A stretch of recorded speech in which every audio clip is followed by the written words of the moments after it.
y cuando llega más o menos a 64 células, ya comienza a formarse una pequeña cavidad en la parte interna, conocido como blastocisto.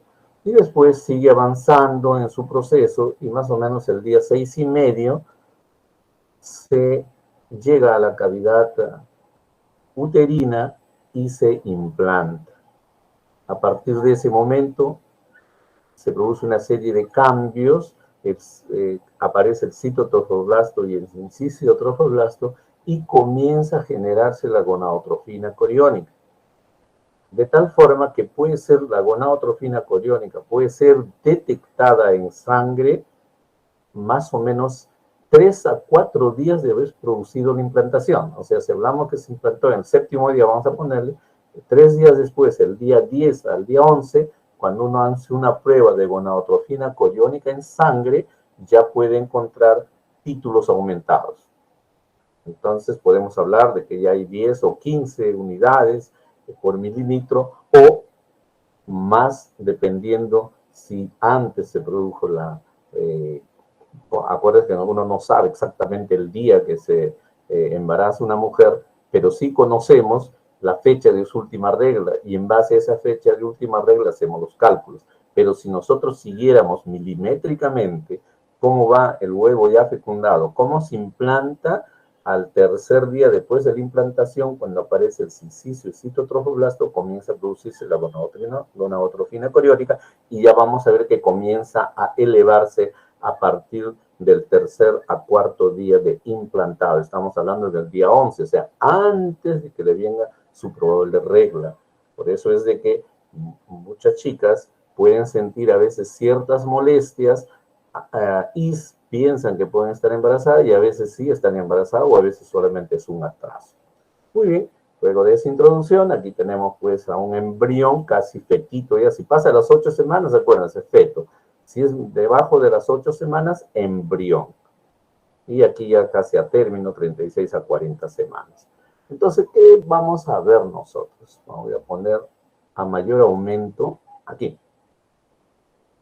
¿Cómo se diferencia lo que conversábamos? Tenemos el sexo cromosómico, el sexo gonadal que comienza ya después de la 6ª semana, en la 7ª ya se va a diferenciar de acuerdo a factores genéticos en o ovario o testículo. Tenemos también el sexo genital, es cuando ya se ve el crecimiento, y el sexo cerebral, ¿no? Todo eso más adelante. Entonces, lo que conversamos, la migración de las células germinales a las gonadas, las células germinales se pueden observar por primera vez a la 2ª semana, donde su formación depende de un factor morfogenético conocido como BMP4, y esto es proporcionado por el ectodermo embrional. El día 22 del desarrollo, o sea, ya estamos avanzando, ya se implantó, ya tiene 3 semanas de embarazo, se asocian al endodermo de la pared posterior del saco vitelino. La migración se lleva a cabo por movimientos ameboideos. Y es lo que tenemos. En las figuras un poquito son difíciles, son tridimensionales de poder orientarnos, pero acuérdense que de la parte del saco vitelino van de la parte posterior, las células germinales avanzan y van a llegar a las crestas gonadales o genitales que están acá. Entonces las imágenes lo observan después con mucho detenimiento para tener una idea. En los embriones humanos, y eso lo voy a leer textualmente, las células primordiales germinales migran de la pared posterior del saco vitelino a lo largo de la pared del intestino posterior y a través del mesodermo dorsal. Todo está la parte dorsal, hasta llegar a las crestas genitales. ¿Cuándo llegan? A la 5ª semana. Entonces, en esta parte, lo que nosotros tenemos que tener presente es que las células germinales primordiales avanzan del saco vitelino, avanzan, y en la parte dorsal A la quinta semana llegan ¿a dónde? A las crestas genitales, ¿no? Que son estas, que están a cada lado de la columna. Entonces, en una figura un poco más grande y un poco más resumida, tenemos que a la quinta semana se observa la proliferación del mesénquima del mesodermo, que es el mesénquima del mesodermo, y del epitelio celómico. El epitelio celómico es esta parte, para formar la cresta gonadal. Todo esto es la cresta genital o la cresta gonadal. Como ustedes ven, hacia arriba o hacia atrás, porque hacia atrás estamos viendo lo que tenemos la aorta comienza a producir una arteria, esa es la arteria que va a formar el glomérulo, y este glomérulo va a ser captado por lo que se conoce la cápsula de Bowman y después va a seguir creciendo, o sea, se forma en la parte posterior también el riñón, gracias a los vasos que da la aorta por intermedio de la arteria renal. Aquí lo vemos en más grande, y aquí vemos cómo ya los cordones sexuales se van incrementando, incrementando y aparecen ya con mayor, digamos, se puede ver con menor dificultad y con mayor, en un corte de un embrión, podemos verlo y vemos los cordones sexuales primitivos.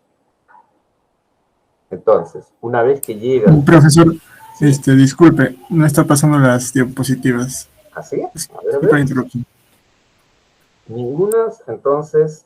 Se quedó en lo de desarrollo del aparato genital femenino y Ahí masculino. pasan. Sí, ahora sí, ya se movió. Claro. Lo que pasa es que cuando lo pongo me parece en pantalla completa no pasa. Ya. Entonces, en esta época, repetimos entonces lo más importante, son conocer que las células germinales avanzan del saco vitelino por la parte, hacia la parte posterior hasta llegar a las crestas gonadales, donde van a formar los cordones sexuales primitivos. En esta zona vamos a encontrar dos tipos de componentes, las células celómicas, y también vamos a encontrar las células germinales primitivas que llegan aquí. Estas células germinales primitivas son los que van a formar los futuros óvulos, y las células del epitelio celómico son las que la van a cubrir, son células planas que la van a cubrir, y de tal manera que vamos a tener al ovocito y vamos a tener a las células germinales. Eso lo vamos a ver más adelante. O a las células planas, que son las células epiteliales. Aquí estamos viendo en un corte histológico, ¿no? Y esto es lo que vemos todo lo que es la cresta, el mesénquima. Acuérdense, las capas embrionarias son ectodermo, endodermo, mesodermo. El mesodermo es el mesénquima. Aquí tenemos la zona que corresponde al mesenterio dorsal. Entonces, las células germinales primitivas viajan por acá, siguen viajando y van a llegar a la quinta semana a la cresta gonadal. Y esto está aquí descrito ya en forma de letras. Las gónadas se originan en la región alargada del mesodermo, localizado a lo largo del margen ventromedial de los mesonefros. Las crestas genitales tienen dos poblaciones celulares. Unas son las derivadas del epitelio celómico y otras derivadas de la cresta mesonéfrica. Las células germinales primitivas, y eso lo dije también hace un rato, llegan a la cresta gonadal a la quinta semana e invaden los pliegues genitales a la sexta semana. Entonces, ¿qué pasa de la sexta semana para arriba? La diferenciación inicial del testículo va a depender de la señal del mesonefro, o sea, del gen WT1. Entonces, si hay ello, pues se va a diferenciar a masculino, y si no hay, a femenino. A inicio de la sexta semana y por influencia del gen SOX9, aquí está, en su gen autosómico, los cordones sexuales primitivos empiezan a tomar forma en la cresta genital.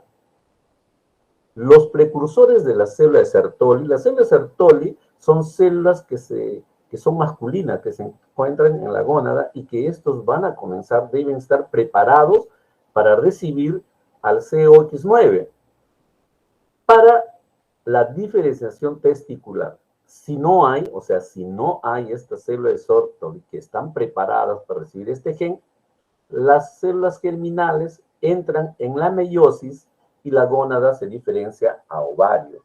Acuérdense que la división primero es mitótica y después es meiótica. Y cuando se hace meiótica, generalmente en las damas, en el ovario, crecen hasta la semana 22 y algo más, pero a la semana 16 y 17 ya comienzan a estar en meiosis, y no todas van entrando en meiosis hasta que de pronto todas entran en meiosis y se quedan detenidas durante muchos años y se van muriendo por apoptosis. Entonces, ¿cómo se forman las gonadas en el varón? Es teórico. Las células de Leydig aparecen a la 8ª semana y empiezan a sintetizar hormonas androgénicas. Las células de Leydig que secretan hasta las 9 a 14 semanas las hormonas que secretan, y una vez pasadas las 17 a 18 involucionan y van a reaparecer recién en la pubertad para estimular la espermatogénesis. Por eso es de que los niños no tienen espermatogénesis. Todos se han quedado bloqueadas en los cordones sexuales, pero no hay todavía, como vamos a ver después en las imágenes histológicas, túbulos semníferos. Eso va a medida que va aumentando, y cuando ya aparecen las células de Leydig otra vez comienzan a funcionar, inmediatamente la serie espermatogénica comienza también a funcionar. A la 8ª semana, la célula de Sertoli produce una sustancia antimülleriana, la cual participa en la formación de los conductos sexuales masculinos. La imagen histológica que hemos visto también anteriormente está aquí, ¿no? Entonces, invade a la cresta, son las mismas células que van a ser masculinas y femeninas adelante, son las células germinales primordiales. Entonces, en su desarrollo, por ejemplo, se forma el testículo, con sus características que vamos a ver después, pero que tiene una cubierta externa, que son la túnica albugínea. Después se van a dividir en lobulillos, formando lo que son los cordones seminíferos, Aquí también vamos a reconocer los tubos, que estamos viendo aquí, tubos rectos, la red testicular, que vemos por acá, pero que ya lo vamos a ver más detenidamente cuando veamos la parte histológica. Aquí tenemos una imagen y aquí tenemos otra imagen cuando está en la 8ª semana y aquí al final, ya casi al nacimiento. Entonces ya aquí prácticamente estamos viendo el conducto deferente, el epidídimo, todo lo que es los tubos rectos, estamos viendo el testículo con sus diferentes componentes. ¿Y cómo se forman los genitales externos?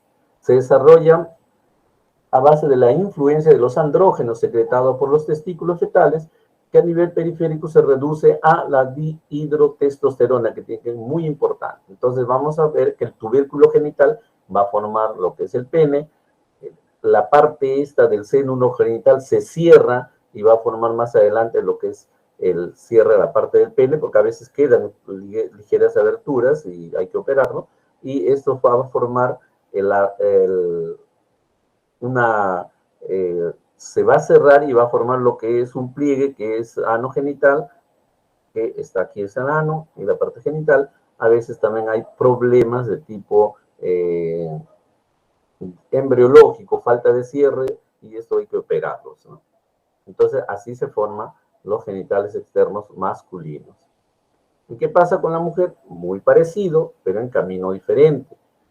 Principal indicador morfológico, acuérdense que es el cuerpo de Barr. Cuando uno ve una célula germinal en el núcleo, puede ver el cuerpo de Barr y nos dice, bueno, esto me parece que va a ser un feto femenino.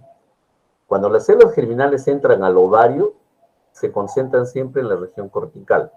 El ovario contiene cordones sexuales primitivos en la región medular, o sea, toda esta zona, cordones sexuales primitivos.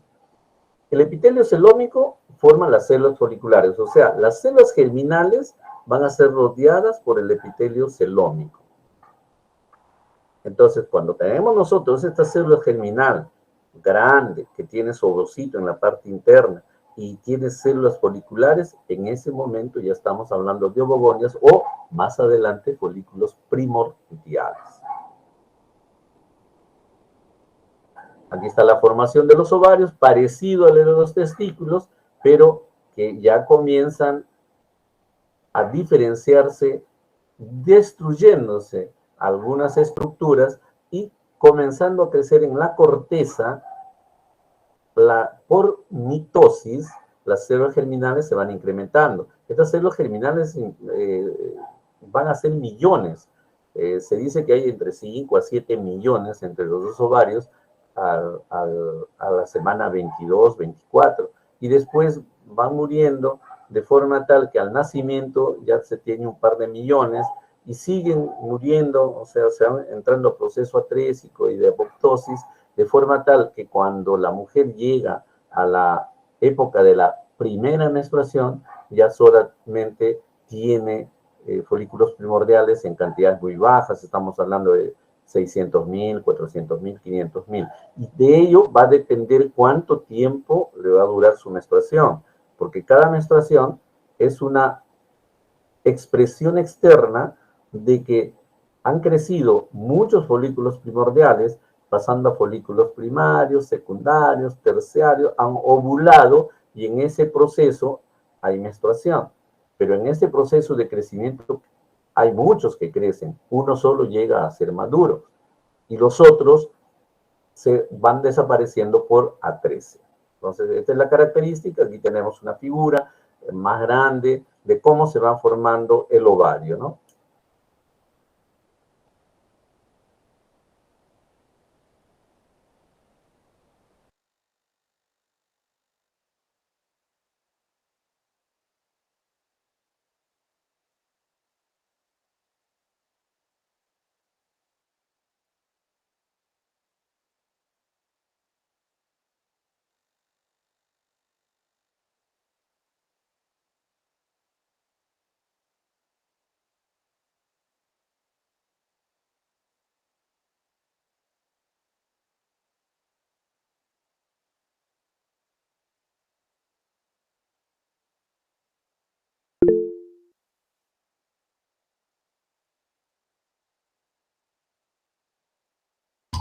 Doctor, disculpe, no se le escucha su audio.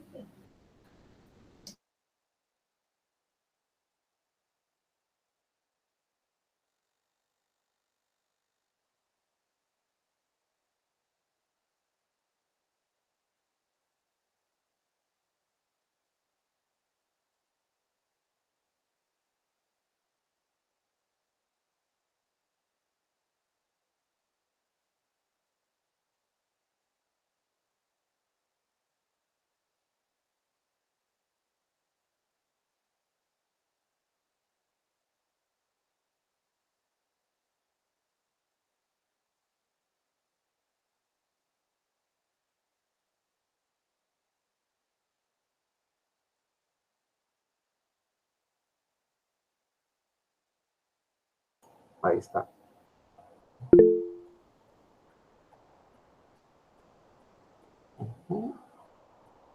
Hola, ¿ahora se escucha? Sí, profesor, ahora sí se escucha. Ya, me avisan, porque en un momento dado se va. Parece... No, sí, no se preocupe. Ya. Ok, entonces, estaba diciendo que los ovarios, cuando las células foliculares cubren al ovocito o a la ovogonia, entran en su primera división meiótica, ya tenemos los folículos primordiales. En la semana 22, los ovocitos continúan en meiosis hasta que llegan a la fase del diploteno de la profase de la primera división meiótica. En este momento se interrumpe la meiosis y los ovocitos siguen en esta fase hasta que se elimine el bloqueo. Y eso se eliminará en grupos. ¿Por qué? Porque cuando va a comenzar la menstruación, va a ser un grupo de células primordiales, folículos primordiales que van a crecer. Y después en la segunda menstruación será otro grupo y así grupos y grupos hasta llegar a la menopausia. Entonces, como parte del corolario de este sistema, vamos a tener que, por la influencia antimülleriana de la familia FGTB secretada por las células Sertoli, los conductos paramesonéfricos degeneran. Y se forman, gracias a la influencia de las células de Leydig, los conductos mesonéfricos siguen su desarrollo y van a formar lo que es el epidídimo, el conducto deferente, el conducto eyaculador y vesículas seminales. Es lo que pasa en el hombre. En la mujer, en ausencia de testosterona secretada por los testículos, se produce la degeneración de los conductos mesonéfricos. Depende de las hormonas estrogénicas secretadas por los ovarios fetales.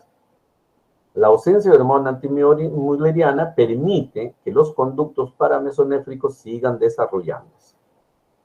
La formación inicial de los conductos paramesonéfricos depende de señales de la proteína de señalización. Y así se produce todo este proceso. De forma tal que cuando ya hay todo el proceso de formación del útero y la vagina, vamos a tener que la vagina tiene un doble origen. El tercio superior deriva de las células paramesonéfricas y los 2 tercios inferiores del seno urogenital. Y aquí lo que tenemos, ¿no? Entonces tenemos la formación, aquí tenemos todavía cuando es feto, aquí casi al final, el conducto mesonéfrico en la mujer desaparece, quedando una pequeña porción craneal. Aquí nomás queda lo que es el paraóporo, el epóforo, el apéndice del ovario y el quiste de Gardner. Entonces son conductos que pueden quedar y pueden producir quistes en la mujer y hay que tener que operarlos. Ya aquí a la parte final ya tenemos el útero, tenemos la cavidad del útero, el cuello uterino, la vagina, ¿no? Eso lo vamos a ver después. ¿Y cómo se forman los genitales externos? Así como estamos viendo, ya se formó el útero, ahora se va a formar la vagina, los 2 tercios superiores, el mismo origen uterino, y los 2 tercios superiores y los 2 tercios inferiores de la cresta. Y aquí tenemos los genitales externos, cómo se forma el tubérculo genital, tenemos los pliegues, en la parte media tenemos la membrana urogenital. Aquí se va a formar la parte del clítoris y por acá la vagina. Si tenemos a la 6ª semana, la membrana cloacal se divide en seno urogenital y anal, ¿no? Los pliegues cloacales se dividen en pliegues uretrales hacia adelante y pliegues anales hacia atrás. Y comienza a formarse lo que es la vagina. Y tenemos que los genitales externos femeninos, el tubérculo genital se alarga y forma el clítoris, y los pliegues uretrales no se fusionan y se transforman en labios menores. Aquí tenemos todavía a una edad menor, y aquí ya tenemos ya una vagina prácticamente en una niña, ¿no? Todos los genitales externos, labios menores, labios mayores, el himen, el meato urinario, el clítoris.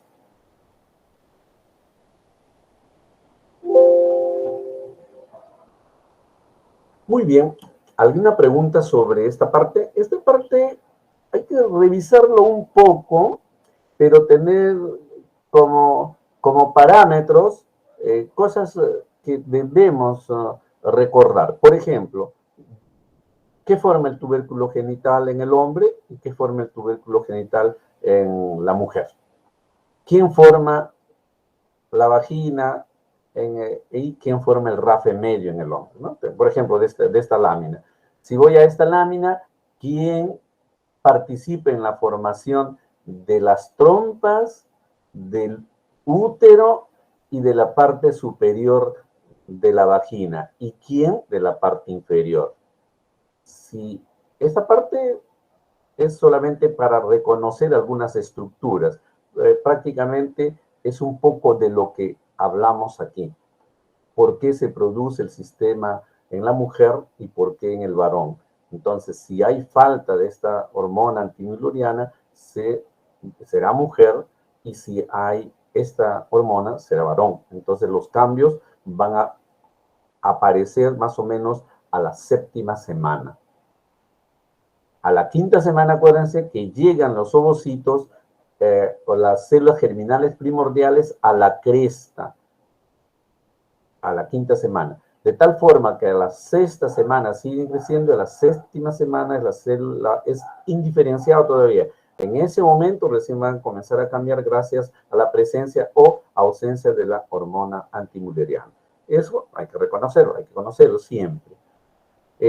También saber que las células germinales primordiales, en el caso de la mujer, cuando se rodean de las células foliculares y cambian de nombre, ya son folículos primordiales y estos se quedan en la primera división meiótica. Y así se van a quedar durante toda la vida y disminuyendo menstruación tras menstruación. Esto es lo que dijimos del varón. ¿Qué pasa a la octava semana con las células de Leydig y qué pasa con las células de Sertoli? ¿En qué momento se produce esta es parte de lo que hemos conversado, en qué momento se produce la fecundación? Eso es importante conocer, y este camino migratorio también, ¿no? Como dijimos, a la quinta semana, ese camino migratorio deja a las células germinales primordiales en la cresta gonadal. Esta parte también importante, acuérdense, sexo cromosómico, sexo gonadal, sexo genital, sexo cerebral. Entonces, eso sería como parte puntual que quede de esta primera parte para que no parezca muy engorroso. Lo importante es de que teniendo esos conceptos, ya de pronto uno va a acordarse más fácilmente lo que viene más adelante, que es lo que tenemos que ver sobre la histología ahora. ¿Alguna pregunta, dudas que queden?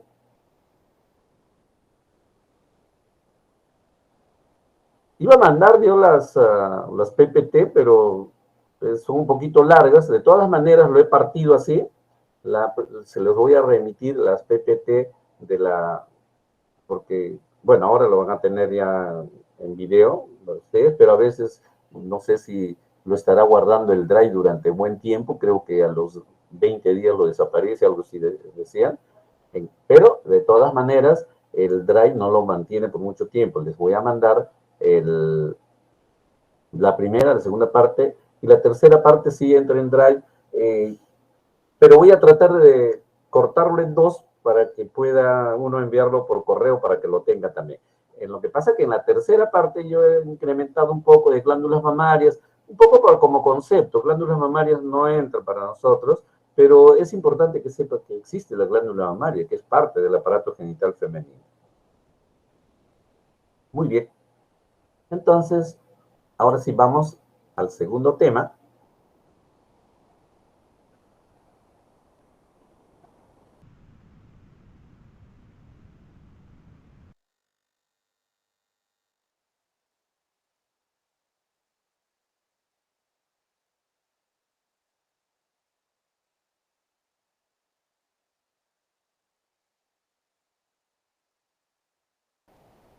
Ocultar.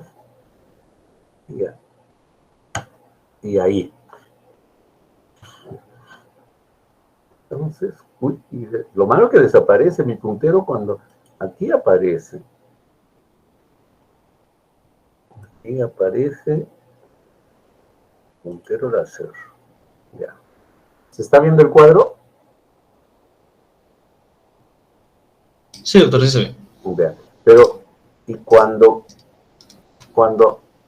paso así también se ve? O sea, ¿se cambia el lápido o no cambia? No cambia. No cambia, ¿no? O sea, cuando es pantalla completa no cambia, es el problema. Ya, entonces seguiremos pues como antes. Escapo por acá. Y ya. Bueno, entonces ahora vamos a ver la segunda parte, que ya un poquito estamos viendo ahí a un niñito jugando, un niñito recién nacido, varoncitos, ¿no? Entonces, ¿qué es lo que nos interesa siempre cuando nace un varón? ¿Qué se hace? Aparte de hacer el Apgar para ver cómo está llorando, si está con 9 de Apgar o no al primer minuto, a los 5 minutos, también se estudian los testículos. O sea, se miran los testículos para ver si los testículos están descendidos o no. Porque cuando los testículos no están descendidos, puede haber problemas de infertilidad más adelante. Entonces hay que saber si están ligeramente descendidos o no están, o se han quedado en el camino. Acuérdense que de dónde vienen los testículos, de la parte posterior, debajo de los riñones, y de ahí van a descender hasta llegar al escroto. Entonces en ese camino a veces se quedan, y eso puede producir problemas, inclusive cáncer de testículo. Entonces, siempre se evalúa. También se evalúan los pezones para ver la edad gestacional, porque una vez que uno ve el Apgar, también uno ve la edad gestacional. También se ve cómo están los pezones, cómo está la planta de los pies, si tienen los pliegues solamente en la punta, hasta el medio o hasta el final, y así vamos. Se ve también el pabellón auricular, si está completo o no está completo, y se saca el Apgar y la edad gestacional. Entonces uno dice 39 semanas, 38, 40 semanas, porque hay unas tablitas en ese momento, ya con la experiencia, pues uno rápido ya sabe, pero cuando uno no tiene experiencia, basado en la tabla, uno sabe su edad gestacional.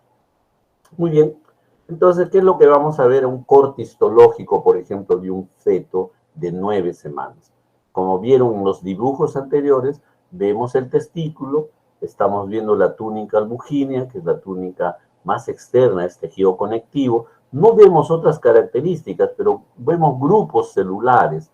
En estos grupos celulares son los cordones sexuales, que, por ejemplo, llevado a un aumento mayor, pero ya no en un humano, porque es bien difícil tener pues un testículo humano, entonces vemos en un testículo de ratón que tiene características muy similares, pero a los 17 días, el ratón vive muy poco tiempo, porque a los 17 días ya tiene características como de un niño.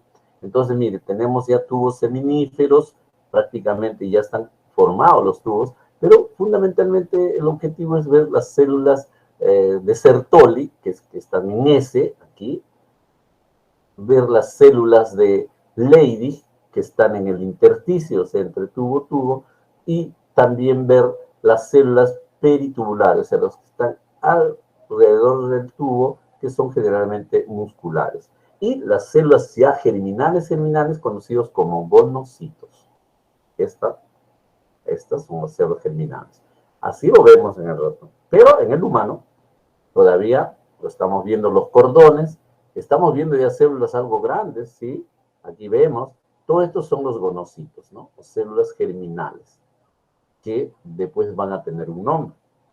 ¿Dónde van a tener un nombre? Aquí, porque aquí ya estamos viendo. Entonces aquí vemos un testículo recién nacido, la cubierta externa, que es piel, todo piel, hay muchos vasos aquí, por eso sabemos que es piel.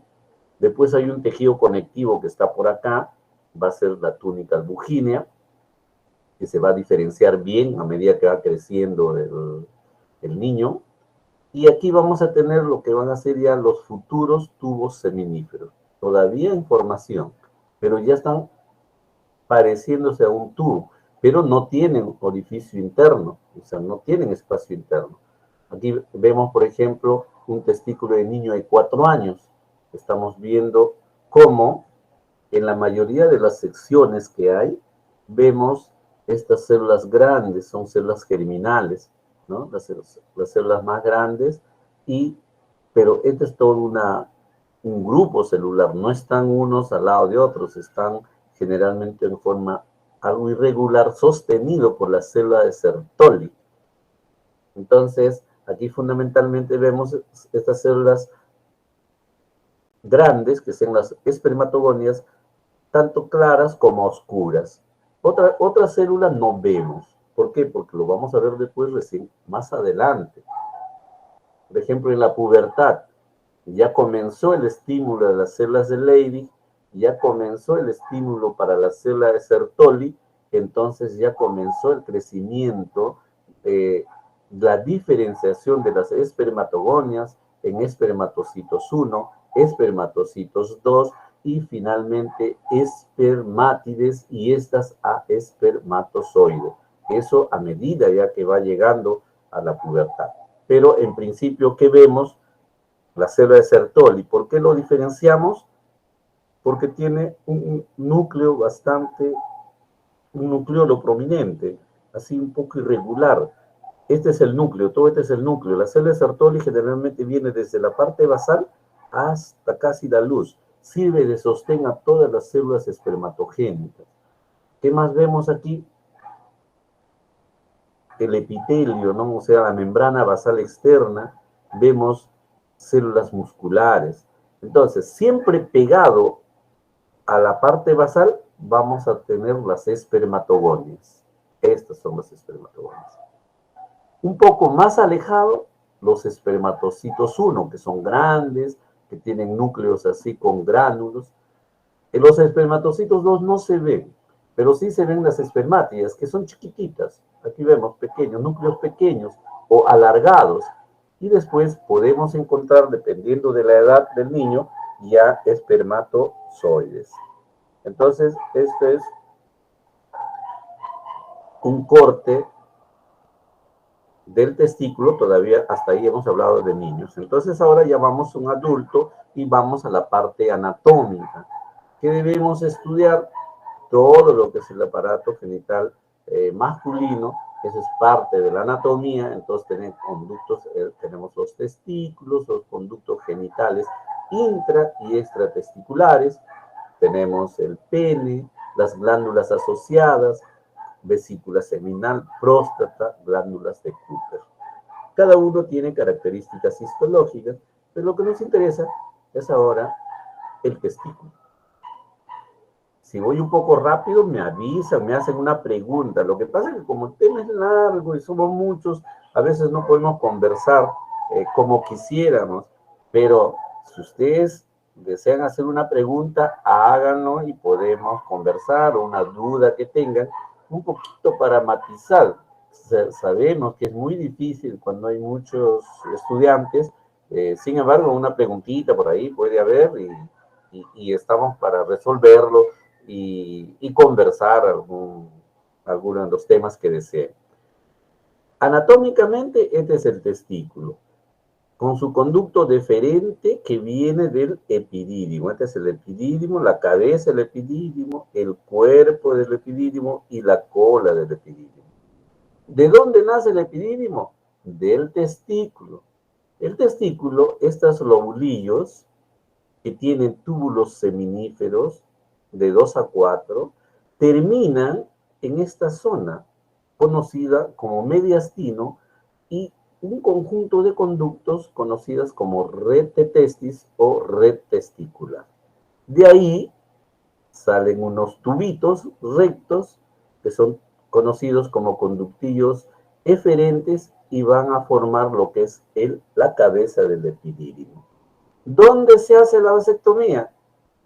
¿Quién sabe? ¿Aquí, aquí o acá?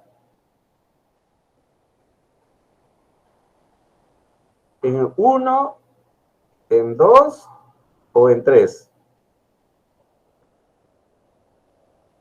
¿Alguien se anima? En el 1. Entre el 2 y el 3. En el 1 también, pero a veces es un poquito alto y es difícil. Entonces, como entre el 1 y el 2 está en la parte posterior, se trata de tomar el tubo casi libre, y una vez que está casi libre se separa con un corte pequeño y se hace un nudo en la parte alta, otro en la parte baja, y se corta el intermedio para que de esa manera no se junten. Pero se hace en el conducto deferente, ya no ni en la cabeza, ni en el cuerpo, ni en la cola del epidídimo, sino en el conducto deferente. Muy bien, entonces tenemos que el testículo es rodeado pues por esta túnica lujídea, que es tejido conectivo denso, y de ahí parten unos tabiques para formar un conjunto aproximado de 250 lobulillos. Y cada lobulillo tiene entre 2 a 4 túbulos seminíferos. Y en la parte externa vemos una especie de cavidad. Esta especie de cavidad es lo que se conoce como, ese es el peritoneo. Dijimos, ¿recuerdas que dijimos que el testículo viene de la parte posterior, después viene arrastrando casi por la parte también, cuando va a entrar a la parte baja, pasando por el conducto inguinal, se trae al peritoneo y viene rodeado de este peritoneo. Eso se conoce como túnica vaginal. Y por eso es de que se mueve con facilidad y a veces se inflama y se llena de líquido y eso se conoce como hidrocele. A veces hay que punzarlo, a veces por un golpe puede tener hemorragias y pueden tener problemas. Entonces, esa es la anatomía. Y aquí tenemos la histología de los testículos. A un corte mayor, lo que tenemos es la túnica almugínea. Aquí tenemos los túbulos seminíferos en cortes transversales, 1 o 2 tubos seminíferos. ¿Y qué características tienen? Que el tubo seminífero está lleno de células espermatogénicas. Acuérdense que la célula de Sertoli no es una célula espermatogénica, es una célula de sostén, de nutrición, etc. Y entre tubo y tubo hay unas células especiales conocidas como células intersticiales. Esas son las células de Leydig. Estas células de Leydig son las que producen la testosterona. Entonces tenemos un dibujo algo más específico, donde tenemos el tubo seminífero. Vamos a tener las espermatogonias en la parte más periférica, pegado a la parte más externa. Vamos a tener los espermatocitos 1, que son más grandes. Vamos a tener las espermátidas y podemos tener espermatozoides. Podemos verlo o no podemos verlo. Y en la parte del intersticio vamos a encontrar células más grandes, más poliédricas, más eosinófilas. Son las células de Leydig. Acuérdense que cuando hay procesos inflamatorios puede haber otro tipo de células. En estos momentos a nosotros no nos interesa. Lo que nos interesa es conocer lo normal. Y lo normal es de que yo sepa que aquí en el intersticio hay células de Leydig. En el mismo tubo seminífero hay una zona basal que puede tener células musculares, pero lo que me interesa es que hay células espermatogónicas, o sea, las espermatogonias, que van a formar los espermatocitos, que están más al medio, y estas van a formar las espermátides, y las espermátides van a terminar madurando a espermatozoides. Eso es lo que me interesa. Y tratar de reconocer si puedo por acá una célula, que vamos a verlo después, la célula de Sertoli. Siempre hay que tratar de reconocer la célula de Sertoli y que lo vamos a reconocer porque son núcleos grandes y generalmente un núcleo muy marcado. Este es un dibujo de la célula de Sertoli. Miren, viene desde la parte basal, avanza prácticamente por toda la pared del tubo seminífero, tiene aquí un núcleo, un nucleolo, y tiene una especie de vasos donde tiene prácticamente sosteniendo y nutriendo a las espermatogonias, a los espermatocitos primarios que se ven grandes. Se pueden hacer los espermatocitos primarios, son las más grandes y tienen granulaciones en su núcleo, a las espermátides que están acá, y si hay espermatozoides que ya se están formando, a los espermatozoides también. Esa es la característica. ¿Qué función tienen? Uno, que sostén físico y nutricional. También hacen de barrera hematotesticular. Síntesis y liberación de proteína fijadora de andrógeno. Síntesis y liberación de la hormona antimuleriana. Síntesis y liberación de la hormona inhibina. ¿Qué forma tiene? Son cilíndricas, tienen cristales, estos cristales que podemos ver acá, conocidos como cristales de Charcot-Böttcher. No se ven normalmente, ese es más teórico. Ya dijimos que es sostén estructural de gametos, y si hablamos de uniones, tienen uniones ocluyentes en sus paredes laterales. Eso ya es más micro. ¿Y cuáles son las células espermatogénicas? Entonces tenemos espermatogonia, el espermatocito primario, los espermatocitos secundarios que duran muy corto tiempo, por eso no se ven en las fijaciones histológicas, las espermátides, aquí tenemos las espermátides, que van a madurar a espermatozoides. Esta es la característica. Y acuérdese que las espermatogonias son diploides. Los espermatocitos primarios entran a una primera división meiótica. Los espermatocitos secundarios a una segunda división meiótica. Y las espermátides ya son haploides, o sea, solamente tienen 23 cromosomas, ya no tienen 46. Igual que los espermatozoides. Igual que los óvulos. Solamente 23. ¿Y qué características tiene el espermatozoide? Esto, tiene una cabecita, tiene un cuello, tiene una parte intermedia, tiene toda una pieza que es la parte de la cola. Estas características hacen que tenga gran movilidad el espermatozoide, primero que es muy pequeño en la parte de la cabecita, es delgada y mide alrededor de 5 micras. En general, en toda su longitud es un promedio de 65 micras, pero tienen una gran velocidad gracias al flagelo. Una vez que llegan al cuello uterino, en 15 minutos siguientes se puede observar ya a un espermatozoide en las trompas. Lógicamente, todo eso va a depender del medio, si está en el mismo momento de la ovulación y que hay el moco cervical que le permite el ingreso rápido del espermatozoide, y estos avanzan muy rápidamente por toda la pared uterina, llegan a la trompa, que les sirve, gracias al movimiento de los cilios, les ayuda a avanzar más rápidamente, y se encuentran con el óvulo si ya hubo la ovulación. Y en ese momento, pues, esa unión hará que, como vemos aquí, millones buscando al óvulo, el primero que toque al óvulo automáticamente genera una enzima e impide el paso de los demás. Así es. Entonces, estas son las características del espermatozoide. Las células de Leydig. Las células de Leydig son estas, que están en el intersticio.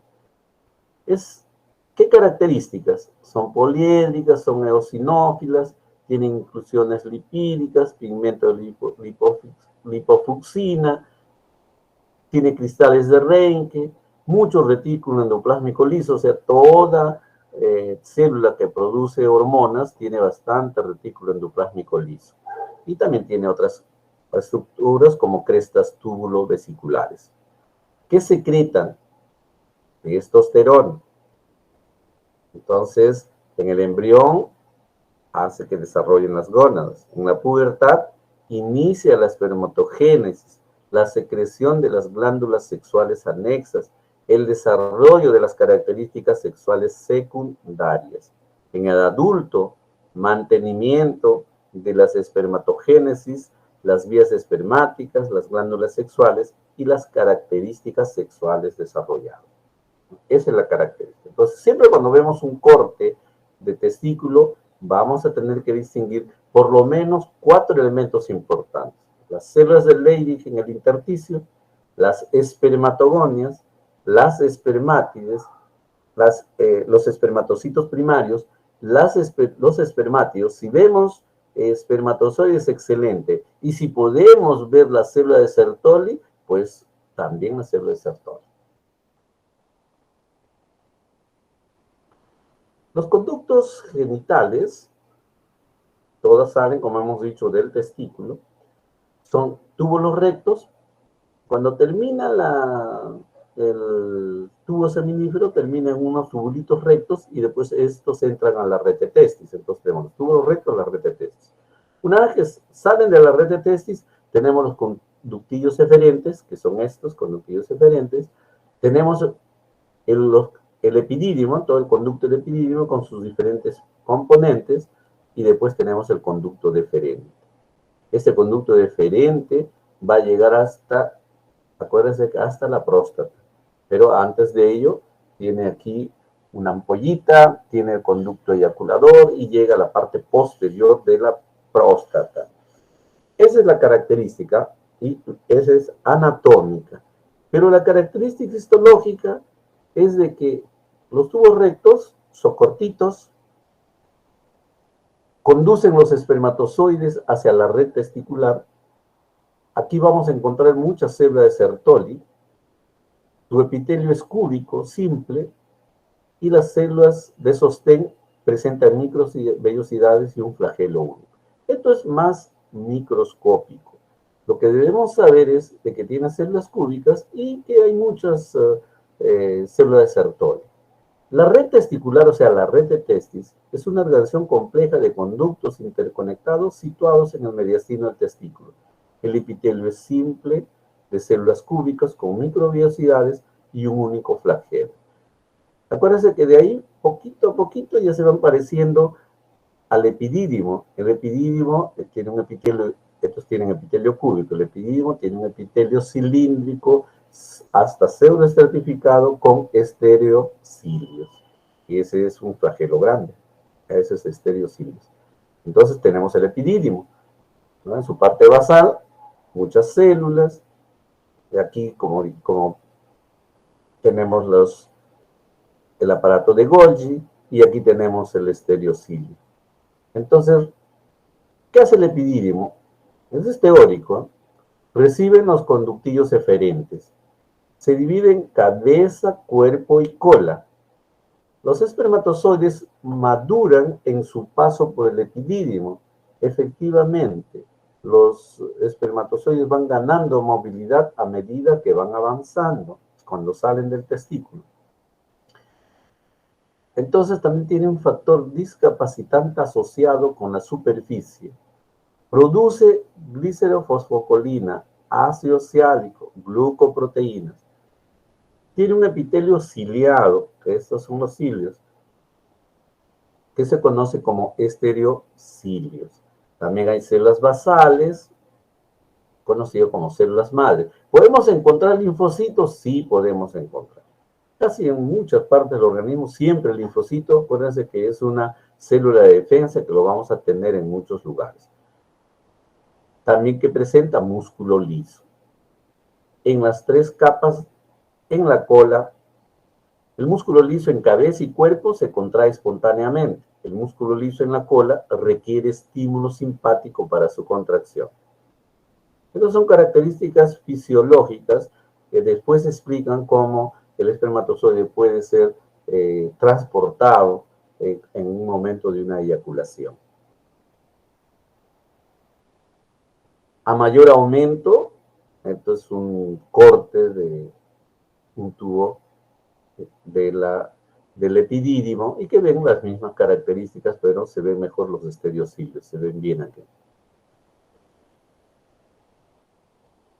El conducto deferente es un conducto delgado pero grueso, o sea, delgado en diámetro pero grueso en su pared. Como vemos, miren, esta es la parte de la mucosa y todo esto es músculo. Todo esto es músculo. Entonces, es un tubo muscular grueso. Grueso desde el punto de vista, hablando de lo delgado que es, porque es delgadito. Medirá unos 3 milímetros de diámetro, ¿no? O a 4, dependiendo. Pero su pared es así de gruesa. Por eso que cuando se hace la vasectomía, no se anuda con un hilo de cátulo cromómico, o sea, reabsorbible, sino se anuda, o sea, se sutura o se anuda con un hilo de seda grueso para que no se rompa. El hilo de seda dura años y pueda formar un granuloma o una cicatriz adecuada. Si no, se desprende nomás y después ya vienen los juicios porque le han hecho mal la vasectomía. Características: tiene un epitelio pseudoestratificado cilíndrico con estereocilios. O sea, este es parecido al epidídimo. Capa muscular: tiene una capa longitudinal interna, una circular media y una longitudinal externa. El conducto eyaculador que dijimos que está en la parte final es corto, recto y tiene un epitelio cilíndrico. Lo que aquí debemos saber es que es una pared gruesa, muy muscular, y que el epitelio es pseudoestratificado cilíndrico con estereocilios. ¿Y cómo lo reconocemos? Eso lo van a ver en la práctica, porque es un tubito que es muy redondo, muy bien formado, o sea, no se aplasta. La vesícula seminal es una glándula anexa, tiene en su pared la mucosa es muy ramificada, como estamos viendo aquí, y tiene características especiales. La mucosa ramificada, el epitelio es pseudoestratificado, presenta células basales, pero lo que es importante es de que también sirve mucho como protector a los espermatozoides.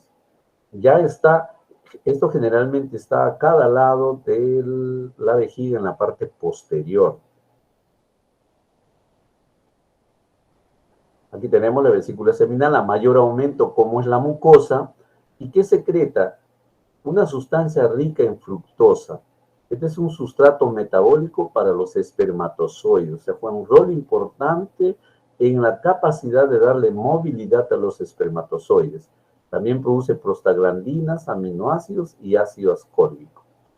Eso es lo más importante, su capacidad de darle capacitación a los espermatozoides. La próstata está entre la vejiga y es un problema en los varones porque la hipertrofia prostática que produce que como por ahí pasa la uretra, se obstruye la uretra, de tal manera que no puede orinar. Entonces tiene que tomar antiinflamatorios para que esto se descomprima y de esa manera puede orinar. Hay lo que se conoce el síndrome prostático, es que cuando quiere orinar no orina o orina sin chorrito, se moja los zapatos. Entonces, en ese momento, las personas tienen que ir al urólogo, al médico cualquiera y comenzar a tomar antiinflamatorios. Si solamente es hipertrofia prostático, todo se soluciona. Hay grados, grado 1, grado 2, grado 3, grado 4, dependiendo del tamaño. Cuando es grado 4, generalmente se opera porque ya no pueden orinar las personas. Me acuerdo que estaba en Huancavelica y había un paciente que lloraba, pues llega a la emergencia y le digo, ¿qué pasó? No puedo orinar. ¿Y desde cuándo? Desde ayer. Y cuando le examino el abdomen, pues parecía un embarazo de 9 meses, todo era vejiga. Entonces, ¿qué hago? Sonda en ese momento, no teníamos una sonda adecuada para ingresar y evacuarlo. Y de paso, cuando conseguimos, la sonda no entraba. Entonces decíamos, pucha, que está obstruido la uretra por la compresión prostática. En ese momento no teníamos ecógrafo, nada. Entonces, ¿qué tuvimos que hacer? Con una aguja de 20, o sea, una jeringa de 20 centímetros, punzar el abdomen, que es la vejiga, porque era vejiga, ya sabíamos que era vejiga, y comenzar a aspirar la orina. Una vez que ya aspiramos como 4 litros, ya estaba más tranquilo el paciente, y ahora dijimos, bueno, ahora sí vamos a ponerle una sonda. Y cuando comenzamos a poner la sonda, el problema es que chocábamos en algo duro. No podíamos, decíamos algo duro, ¿y ahora qué hacemos? Y con un estilete comenzamos a decir, bueno, hay que buscar con estilete, habrá que tratar de ingresar. ¿Y qué teníamos? Un cálculo que estaba a más o menos 2,5 centímetros a 3 del meato urinario, de la salida. ¿Y ahora qué hacemos? No había otra cosa que hacer, porque comenzó otra vez al dolor, pues tuvimos que hacerle un cortecito y sacar la piedra, lógicamente con anestesia, ¿no? El corte con anestesia local y todo. Hicimos un corte, ampliamos el meato y sacamos la piedra. Y le puedo decir que la piedra tenía como 4 a 5 centímetros de longitud y como 2,5 centímetros de diámetro. Y ese era su problema, que probablemente estaba en la vejiga y de pronto comenzó a querer salir, se introdujo a la uretra y fue avanzando muy lentamente, hasta que de pronto lo bloqueó totalmente y ya no fue próstata, sino fue una piedra. Muy bien, esa a propósito es la próstata, pero la próstata es el que produce molestias para orinar, o sea, dificultad por orinar. Esta es una glándula que tiene varios lóbulos y se caracteriza porque cuando se inflama, pues efectivamente produce prostatismo. Entonces hay que tener mucho cuidado con la próstata. Es bastante frecuente la prostatitis en personas jóvenes. La hipertrofia prostática después de los 40, 45 años, hay que tener cuidado. Y el cáncer de próstata también del 50, pero también hay personas jóvenes. Tener cuidado, siempre cuando hay problemas prostáticos, siempre una evaluación por el urólogo. Actualmente, pues, una ecografía, una tomografía, una resonancia soluciona todo. Y para efectos de hipertrofia, muy fácilmente diagnosticada, pero para efectos de cáncer también nos puede dar una orientación y hay que hacer una punción, o sea, una biopsia, y con la biopsia sabemos el problema. Muy bien.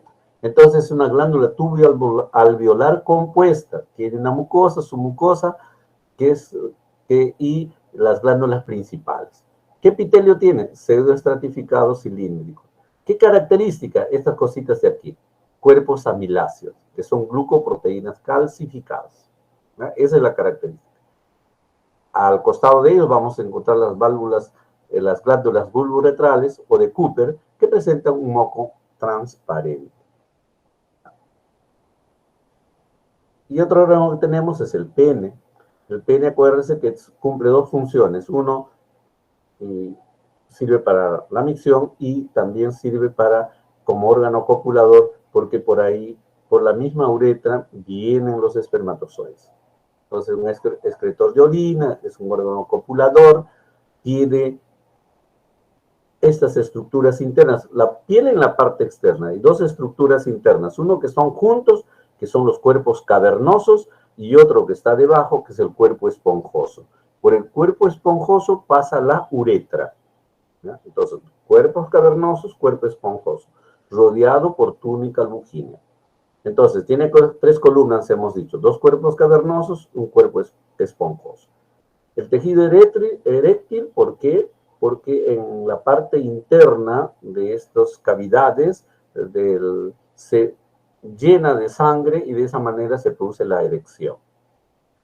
Hay dos arterias importantes, la dorsal y la profunda, y las arterias helicoidales. El retorno venoso lo hace por intermedio de la vena dorsal profunda. Esta es la característica histológica. Tenemos la piel, la túnica albuginea, los cuerpos cavernosos, el cuerpo esponjoso que está en la parte media e inferior y la uretra. Aquí tenemos la uretra. ¿Alguna pregunta, alguna duda? En la parte histológica, la ventaja es de que en la práctica van a haber muchas láminas para que puedan dibujar también. Ahora, siempre es bueno hacer esquemas.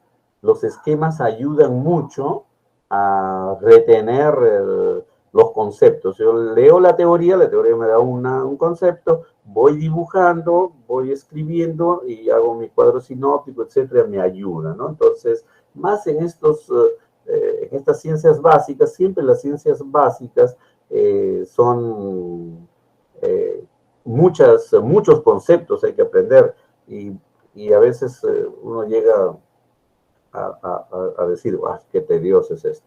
Pero no, es cuestión de acostumbrarse de a poco. El estudiar tiene pues sus desventajas, que hay que estar ahí estudiando. El pasear, el divertirse, ya también tiene sus ventajas, pero acuérdense que es mejor estudiar, tener un buen conocimiento del tema que uno quiere, de la especialidad o de la profesión que uno quiere, y sacar el provecho posible, porque en la vida todo pasa. Pasa la niñez, llega la juventud, bueno, todos jóvenes, pero llega el momento del estudio, porque después las parejas, los hijos, etcétera, responsabilidades, y cuando uno no está muy preparado para la vida, se hace difícil y se sufre, y hay que evitar eso, evitar los sufrimientos. Que haya, pero no tanto. Muy bien, no hay ninguna pregunta. Ok, entonces vamos a pasar al otro tema histológico, porque esto también es tema histológico, es rápido. Vamos a ver, vamos a poner a compartir. Puedes recuperar todo, si lo recuperan, chévere. Entonces ya tienen ya todas las prácticas y las teorías, porque ahí están colgadas las prácticas, las teorías, los seminarios y todo, ¿no? El taller estaba en ese. Muy bien. Entonces, aquí tenemos nuestro campo, nuestra campesina, su hijito. Yo viví mucho tiempo en la sierra, ¿ah? Qué agradable estar en el campo, caminando, en las cosechas de papa, de trigo y de todo, de maíz. Dormir en el campo es excelente, depende nomás de que a veces hace más frío que lo normal, pero depende de la zona donde uno esté. Pero lo importante es que hay que darle mucho valor al campo, al agro, y hay que mejorar la capacidad adquisitiva de nuestra gente a nivel rural, ¿no? Y a nivel no solamente rural, en la selva, también en la selva hay bastante pobreza. Eh, ¿Y cómo se logra eso? Es muy difícil si nuestros gobernantes pues no toman el interés de hacer empresas a nivel local, generar empresas. Y para generar empresas, lo que se tiene que es llamar, conversar, hacer que la gente que pueda eh, producir lo que es la mano de obra barata, hacerla la mano de obra más cara. ¿Y qué significa eso? Si yo produzco papaya en una zona que es alejada, pues tengo que volver a mis campesinos y junto con el gobierno proponer que haya alguna empresa que produzca otro producto de la papaya de tal manera que cuando lo venda envasado y más cara. De esa manera, la gente que produce gana más. Por otro lado, ¿qué debo hacer? Ponerle colegios, escuelas y ponerle también servicios de salud más cerca. Pero para eso, ¿qué tengo que hacer? Mis gobiernos locales no deben robar porque los gobiernos locales roban mucho. Dinero lo desaparece muy rápidamente y ese es otro problema. En nuestro país hay mucha corrupción y no es cuestión de dar dinero. A la gente hay que enseñarle que estudie, que trabaje, que gane su sueldo, su dinero con el sudor de su frente, pero que sea mejor pagado. Entonces, con una mejor remuneración, pues puedo comprar lo que pueda. Lógicamente no voy a comprarme un avión, pero sí tener mejores posibilidades para salir, para pasear, para conocer, para educar a mi hijo, etcétera, etcétera. Y eso es lo que se tiene que hacer. Y lamentablemente todavía no estamos avanzando. Debería mejorar. Yo creo que es cuestión de que los gobiernos todos tomen conciencia de que la corrupción es un problema muy serio en el Perú y que se ha venido institucionalizándose desde muchos años. Y acabar eso queda solamente en la conciencia de los políticos que quieran hacer las cosas bien y no están pensando en que deben ganar por su curul, sacar ventajas de su cargo y hacerse ricos, o sea, los nuevos ricos, y eso no es factible. Muy bien, entonces vamos a hablar de la mujer.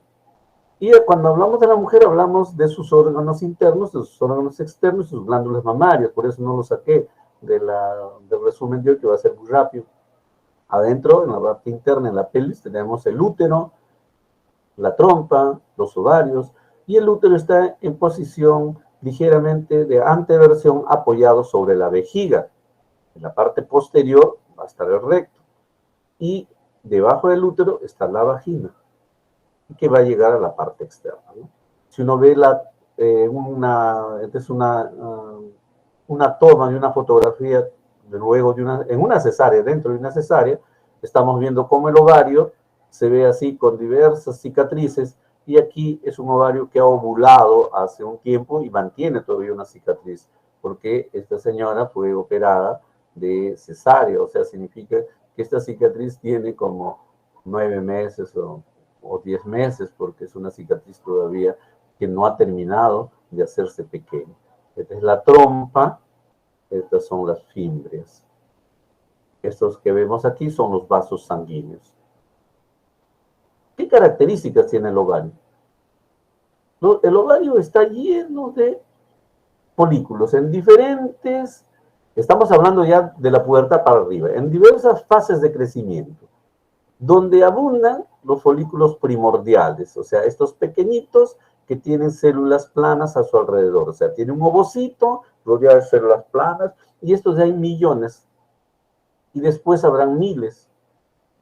Después crecen a formar folículo primario, siguen creciendo, forman un folículo secundario, después un folículo terciario, y cuando llegue el momento de la ovulación, ovulan, y después estos se convierten en folículo hemorrágico, y cuerpo amarillo, y cuerpo albícano.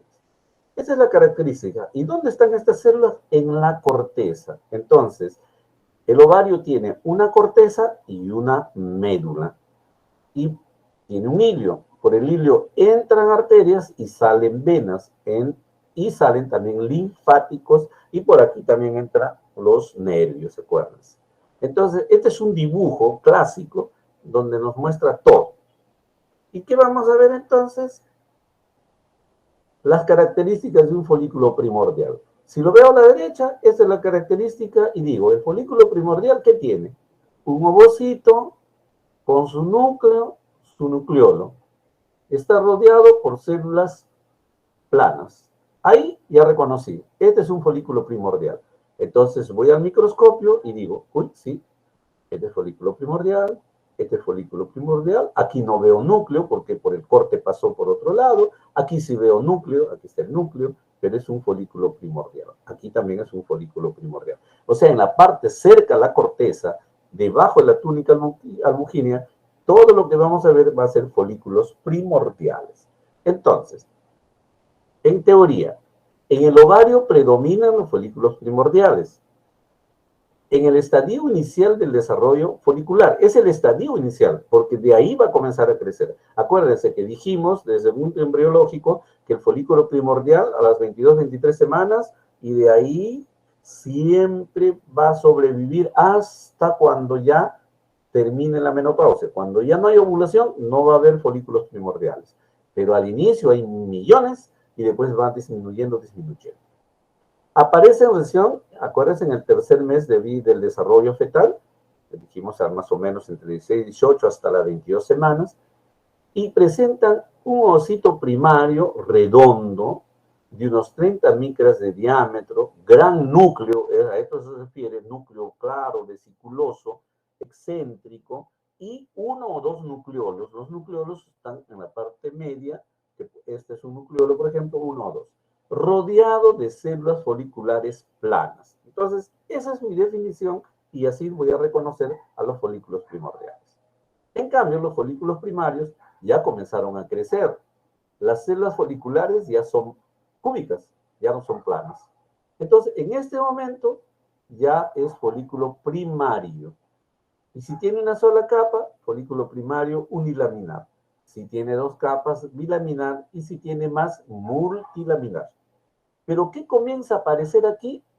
Van a aparecer algunas características a este nivel, entre las células foliculares y el citoplasma más externo del ovocito.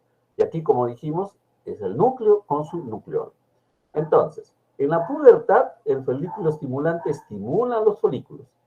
El ovocito crece, las células foliculares se hacen cúbicas, formando el folículo primario unilaminar. Las células foliculares dan origen por mitosis a un epitelio estratificado, o sea, van a correr y que van a hacer lo que van a formar las células de la granulosa, formando el folículo primario multilaminar, que lo vamos a ver después. A medida que crece el ovocito, entre este y las células foliculares aparece la zona pelúcida. Aquí va a aparecer la zona pelúcida. Y lo vamos a ver acá. Aquí tenemos. Entonces, este es un dibujo para recordarnos lo que hemos visto. Las células foliculares cúbicas comienzan a crecer por mitosis y van a formar la capa de la granulosa. En la parte entre estas células foliculares y el citoplasma del ovocito aparece esta ruedita conocida como zona pelúcida. Y aquí estamos viendo, esta es la zona pelúcida, esta es una imagen histológica. Aquí tenemos las células de la granulosa, 3 o 4 capas. Entonces, este es un folículo primario multilaminar. A medida que crezca, se van haciendo muchas capas, aparecen pequeños bolsones de líquido. En ese momento, es el folículo secundario. Y ya en la ovulación, si la mujer comienza a ovular el día, o sea, ovula el día 14, comienza a menstruar el día 28, ya en ese momento ya vamos a tener folículos primordiales en crecimiento. Más o menos el día 4 o 5 ya vamos a tener folículos primarios de múltiples capas. Y más o menos el día 6 o 7 ya vamos a tener folículos secundarios.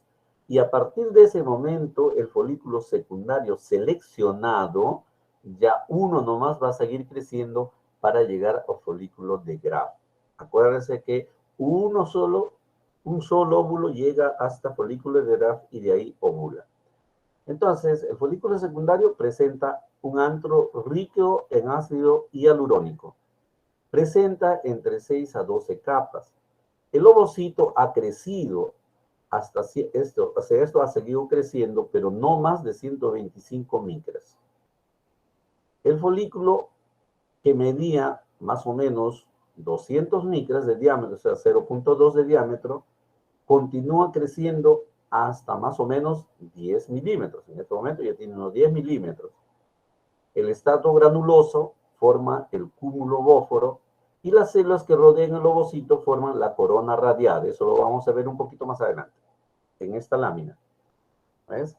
Ya cuando va a llegar a ser maduro, entonces aquí tenemos la corona radiada, el cúmulo vígero u óforo, el antro se ha hecho uno solo y va creciendo más. Ojo, el folículo maduro puede tener hasta 3 centímetros, es grande, de forma tal que en ese momento, el día de la mitad del ciclo, estamos hablando del día 13, 14, el cúmulo vígero ya está casi libre de células, la corona radiada está acompañando al ovocito y prácticamente está libre en la cavidad, de forma tal que si se rompe, este ovocito junto con el líquido sale y eso se llama ovulación. Entonces, el folículo de Graf contiene ovocito maduro. Tiene un diámetro mayor de 10 milímetros. Se extiende en todo el espesor de la corteza. A medida que el folículo crece, disminuye la actividad mitótica, o sea, cada vez hay menos actividad mitótica. El estrato granuloso se hace cada vez más delgado, es el estrato granuloso. Mientras crecen los espacios entre las células y la granulosa, hay una gradual separación del ovocito y las células del cúmulo, o sea, que se van separando. Así es como se produce la ovulación. Esta es una vista por laparoscopía, donde estamos viendo cómo, este es el ovario, el folículo comienza a presionar y ya forma un pequeño estigma y ahí ya se va a producir la ovulación. En este momento se va a producir la ovulación y una vez que se rompe esto es captado por la fimbria y acompañado de todo el líquido y del ovocito. ¿Qué es el cuerpo lúteo? Este es el cuerpo lúteo, el cuerpo amarillo, como dijimos. Primero, cuando se produce la ovulación, cuerpo hemorrágico. Aquí vemos, está de hemorragia. Pero pasan unos días, se hace cuerpo amarillo. ¿Y por qué? Porque tiene gran capacidad de producir progesterona. ¿Por qué? Porque la progesterona es la hormona progestacional. De tal forma que su máxima producción va a llegar al día 21, o sea, 7 días después de la ovulación.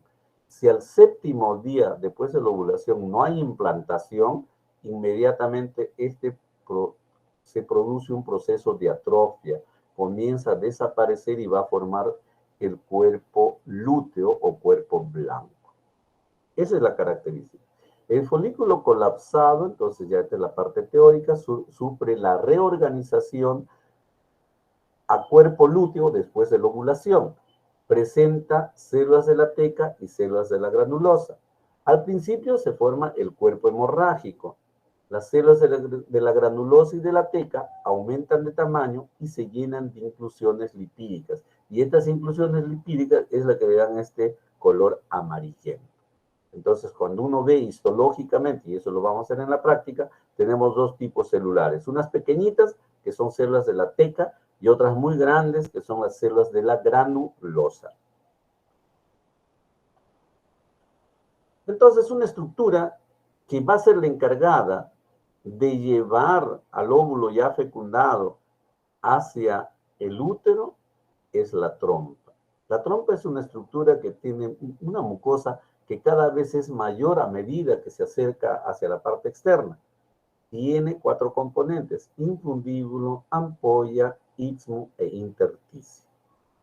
Esto produce muchas molestias. Acuérdense, cuando hay inflamaciones, produce lo que se llama salpingitis, produce mucho dolor y a veces es causa de embarazo ectópico. El embarazo ectópico significa un embarazo fuera del útero y que puede ser a nivel de la trompa, tubario.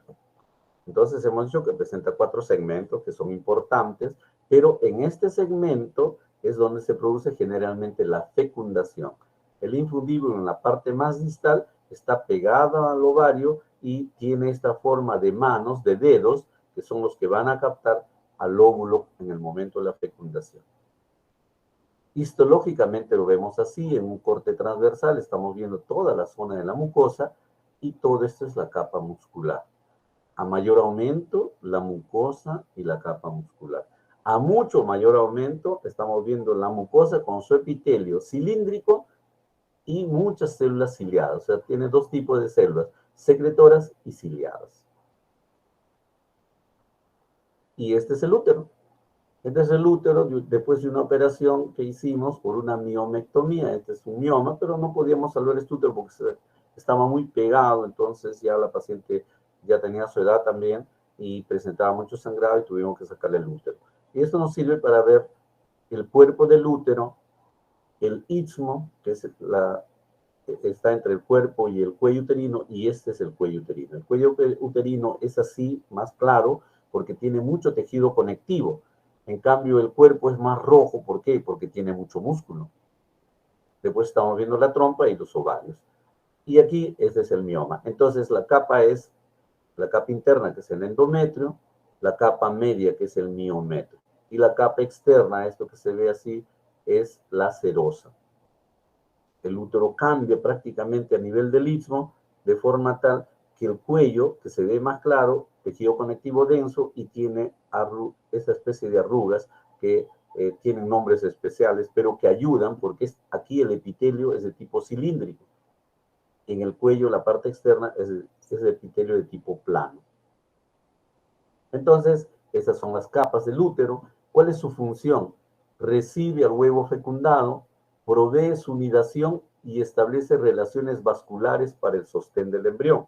Tiene una forma de peras, parece los focos antiguos, es parecido, al revés nada más, que la parte que se enchufa es el cuellito y la parte más abombadita es el cuerpo. Mide en promedio 7.5 centímetros, entre 5 el cuerpo y 2.5 el cuello. Entonces, ese es el cuerpo del útero, desde el cuello hasta el fondo, es en promedio 7.5 centímetros. Presenta una porción superior, que es el cuerpo uterino, una porción estrecha, que es el istmo, y una porción cilíndrica, que es el cuello uterino. Ahora, siempre se habla de cuello uterino y se habla de cuerpo uterino. ¿Por qué? Porque el cuerpo uterino es donde se produce la menstruación, el crecimiento endometrial, la maduración del endometrio y después, si no hay embarazo, la menstruación.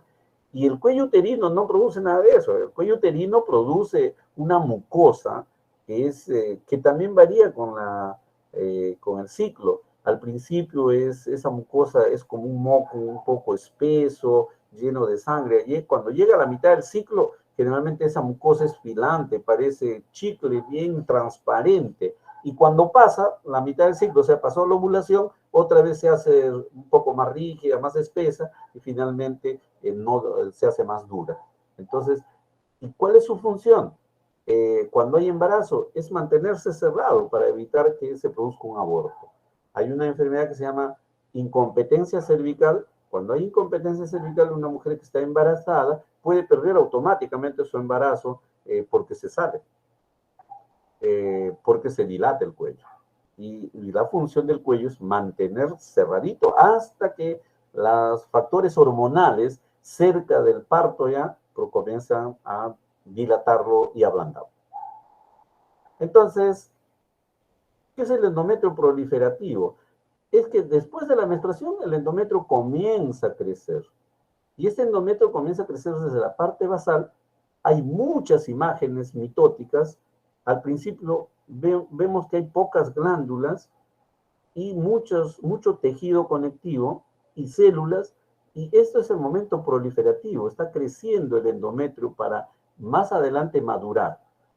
Tiene características, las células de estroma proliferan y secretan colágeno y sustancia fundamental.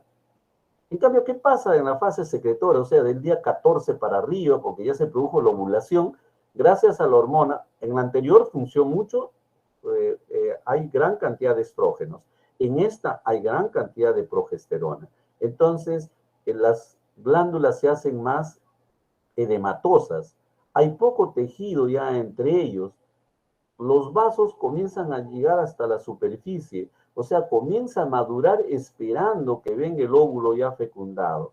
Si al día 21 no viene ese óvulo fecundado, inmediatamente comienza a formarse pequeñas lagunas por necrosis y después viene la menstruación. Entonces, ¿qué característica tiene la fase secretora? El epitelio glandular al comienzo muestra el desplazamiento del núcleo hacia la superficie libre.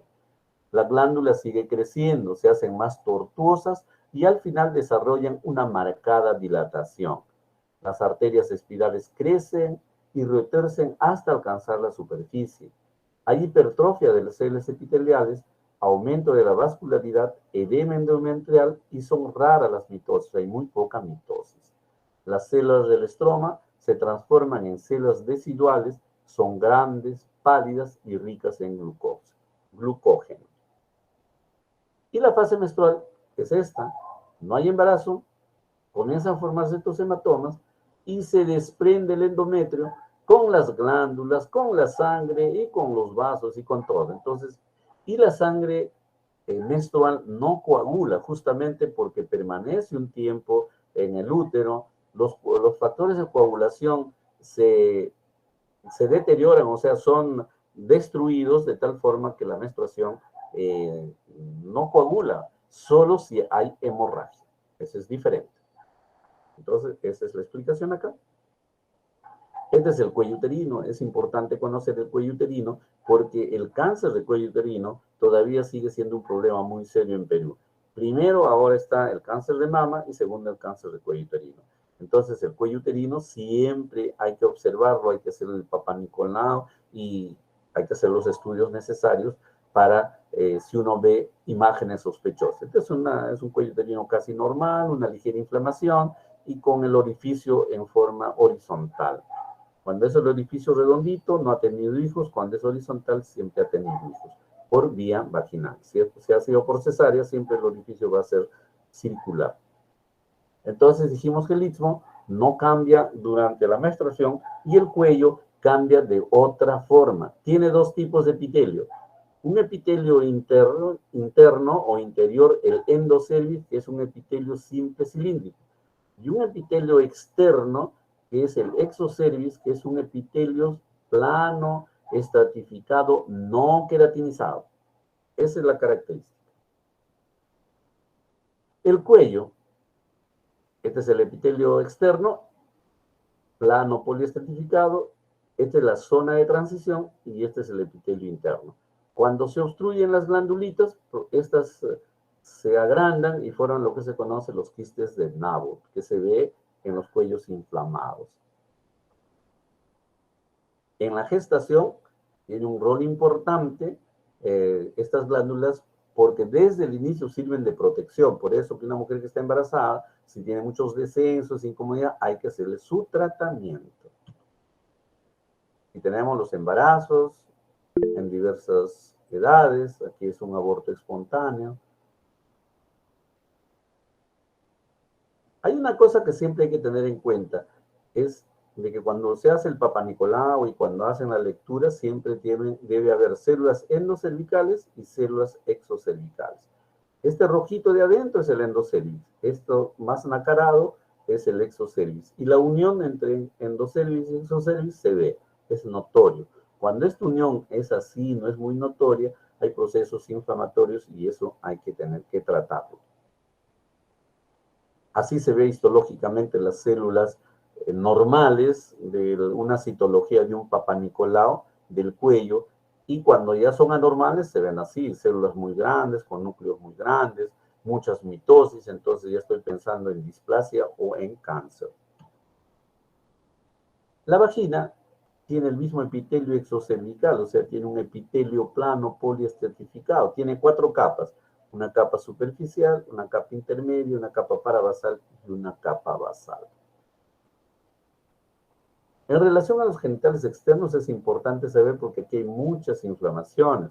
Si bien es cierto, hay que conocer las estructuras como son el monte de Venus, que tiene gran cantidad de tejido adiposo subcutáneo y vellos en forma espiralada porque son oblicuadas. Tiene los labios mayores que son ricos en tejido conectivo, los labios menores, estas menores que tienen más tejido, carecen de folículos pilosos. Aquí en los labios mayores, en la parte externa, hay folículos pilosos, en la parte externa no. En cambio, sí glándulas sebáceas.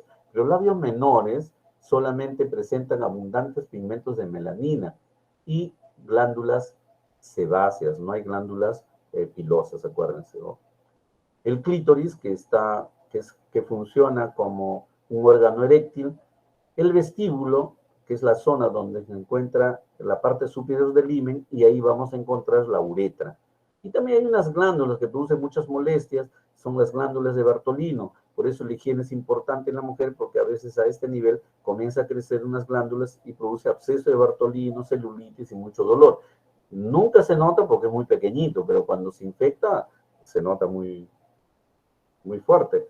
Entonces, aquí tenemos un himen imperforado, labios menores, himen imperforado, histología del clítoris. Aquí vemos una glándula debajo de la uretra, ¿no? Es una glándula debajo de la uretra, es de la histología de los labios mayores. Aquí tenemos un absceso de Bartolino, decíamos, crece mucho, ¿no? Aquí tenemos una candidiasis. Aquí tenemos otra forma de inflamación, es una vaginitis. Aquí tenemos verrugas, hay que evitar estas verrugas, son generalmente por contagio. Este es un quiste de Garner, recuerden que hablamos un poco de Garner, y estas son varices vulvares. Y vamos a ver muy rápidamente la glándula mamaria, que no nos compete, pero siempre es necesario saber por qué. Porque la glándula mamaria tiene toda una etapa de evolución entre lo que es la niña, que es el momento que viene la telarquia. Después, la glándula mamaria se llena a veces de pequeños nódulos que se conoce como fibromas, o a veces pequeños quistes, entonces ya se conoce como mastopatía fibroquística, produce muchas molestias, mucho dolor, son benignos, pero es importante saber que actualmente el cáncer de mama es la primera causa de muerte en nuestras mujeres en el Perú. Puede haber problemas de mastitis, como estamos viendo acá, ¿no? Pero lo que uno debe preocuparse es de que si hay algún nódulo, hay que estudiarlo y hay que sacarlo, pero sin asustarse. Entonces, la glándula mamaria tiene un pezón que aumenta en celularidad y de color durante el embarazo. En el pezón termina muchas glándulas, ¿no? Primero, son 10, 12 o 14, dependiendo de la cantidad de lóbulos. Entonces, la glándula mamaria puede estar en reposo, así como aquí, no hay nada, tus túbulos están sin líquido, entonces significa que está en reposo. Hay mucho tejido conectivo y prácticamente no hay crecimiento de nada. Esa es la característica de la glándula mamaria, en reposo. Tiene, como dijimos, entre 15 a 20 lóbulos irregulares. Los lóbulos se dividen en lobulillos. Cada lóbulo termina, cada lobulillo termina en conductos extralobuliares y estos en un conducto mayor, y cuando van saliendo cerca del pezón, ahí hacen lo que hay una especie de seno y donde se amplía. Por eso es importante en las mujeres saber de que hay un cáncer que se puede formar ahí y es muy peligroso, y solamente aplastando se puede saber, o de pronto si le sale una secreción un poco sanguinolenta, hay que hacer una ecografía y se puede saber por ecografía. En caso contrario, una biopsia.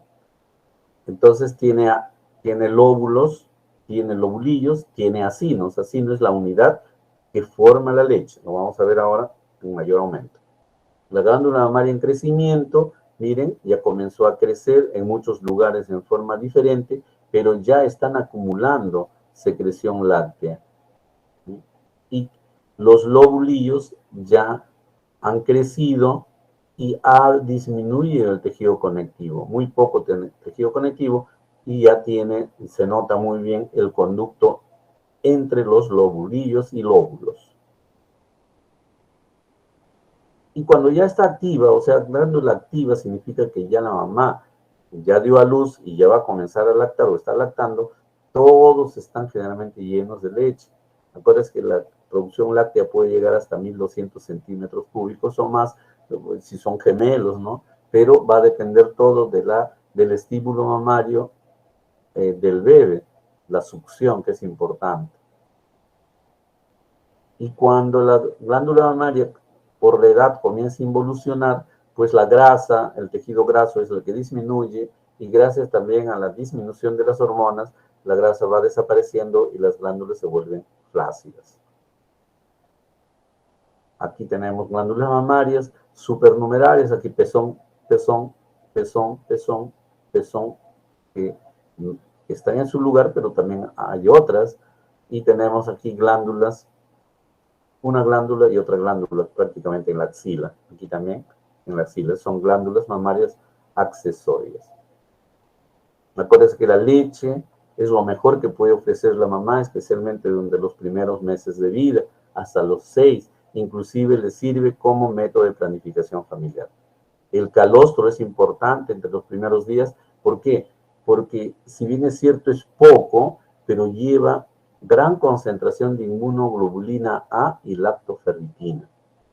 Entonces, esto ayuda mucho para mejorar su inmunidad de los recién nacidos.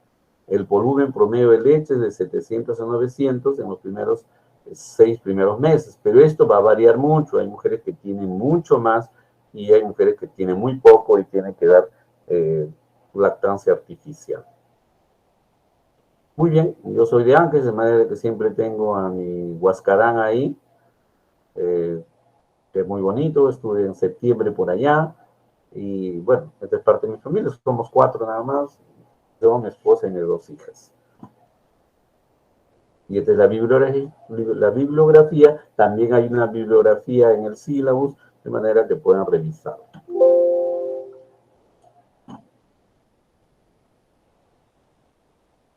Muy bien, ¿alguna pregunta? ¿Algo que compartir? Sí, dime, Eddie. Sí, doctor, justamente un compañero, bueno, estoy transmitiendo otro Meet para que podamos estar todos. Me pregunta mi compañero Moisés si al nivel de la ampolla sucede la fecundación. La fecundación normalmente ocurre en el tercio distal de la trompa. Cuando hay algunos problemas inflamatorios, puede que no se produzca ahí, entonces se produzca justo en la parte de las fimbrias. Entonces, si hablamos de embarazo ectópico, cuando se produce la fecundación, y ahí se va a implantar.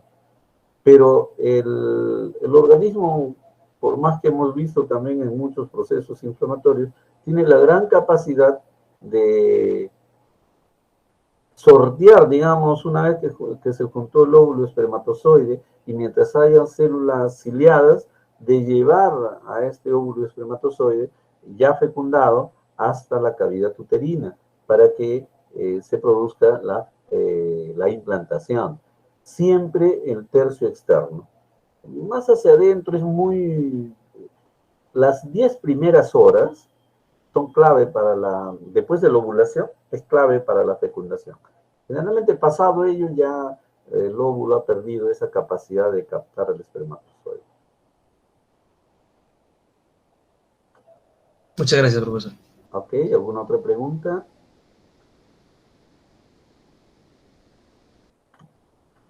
Muy bien, chicos. No se olviden, coordinen, fíjense bien sus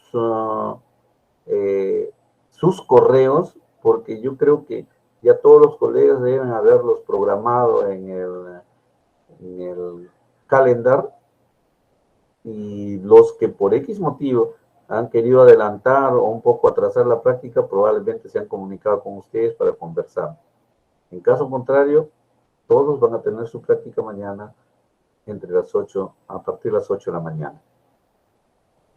Y como le decía, Eddie, al último de tus colegas que me mandaste, le he puesto el grupo D con el doctor Jacobo. Creo que él está haciendo prácticas hoy. Algo así me dijo. Sí, Eddie, dime. Sí, doctor, sabe que una consulta, me están escribiendo por interno una compañera, me dice que hay un profesor que piensa que la práctica que él tiene va a ser de 8 a 10 AM. O sea que si no me equivoco, esa es la teoría. O como... ¿La práctica cuándo? ¿Mañana? Ajá. Es de 8 de la mañana a 10 a 11 de la mañana. En la mañana es la práctica. O sea que mañana solamente va a ser práctica, profesor. Sí, mañana es práctica nada más. Ah, no se va a llevar a cabo la teoría, como... ¿Cómo? No se va a llevar a cabo la teoría como se había quedado.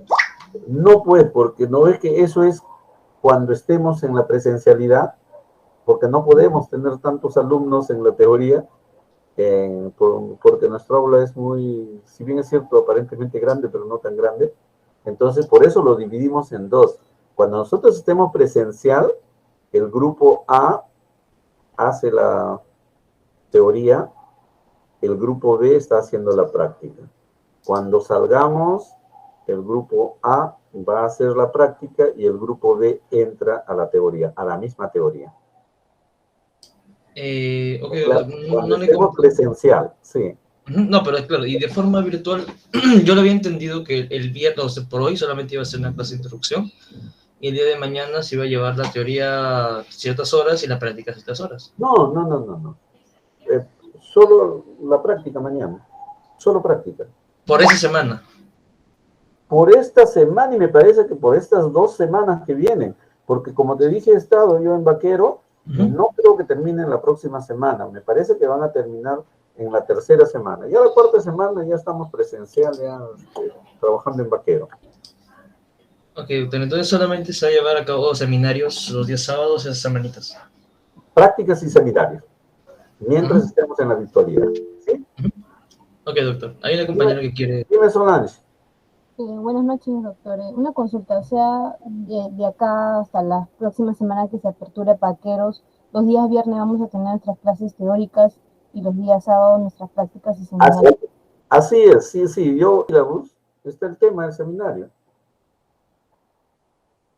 Lean sus sílabos, ahí está. Por ejemplo, mañana el grupo A, por ejemplo, en mi mesa, la verdad que nadie se ha comunicado conmigo, pero yo ya les mandé la programación para mañana. Entonces, el grupo A presenta, creo que son alteraciones congénitas de la... A ver, para no confundirme, mejor lo vemos. Aquí voy a buscar el sílabo. Sílabo está mañana.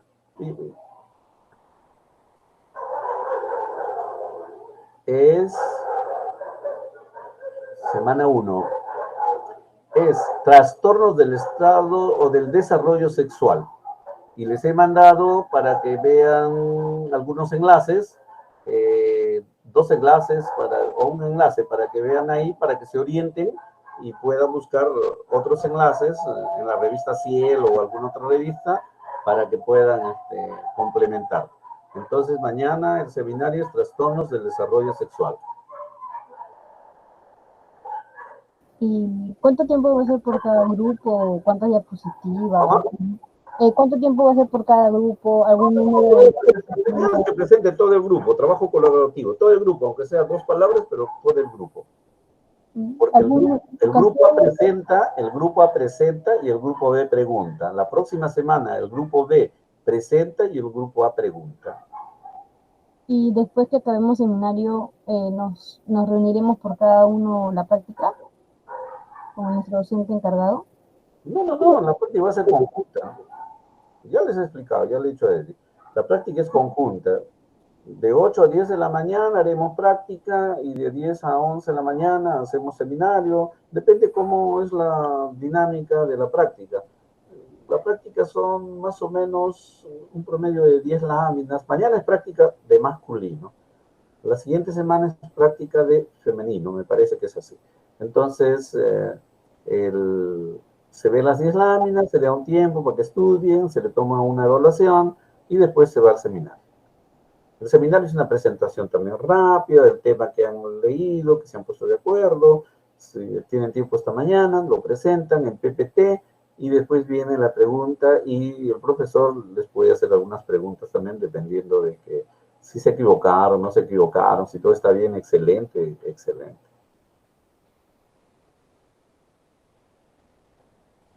¿Sí?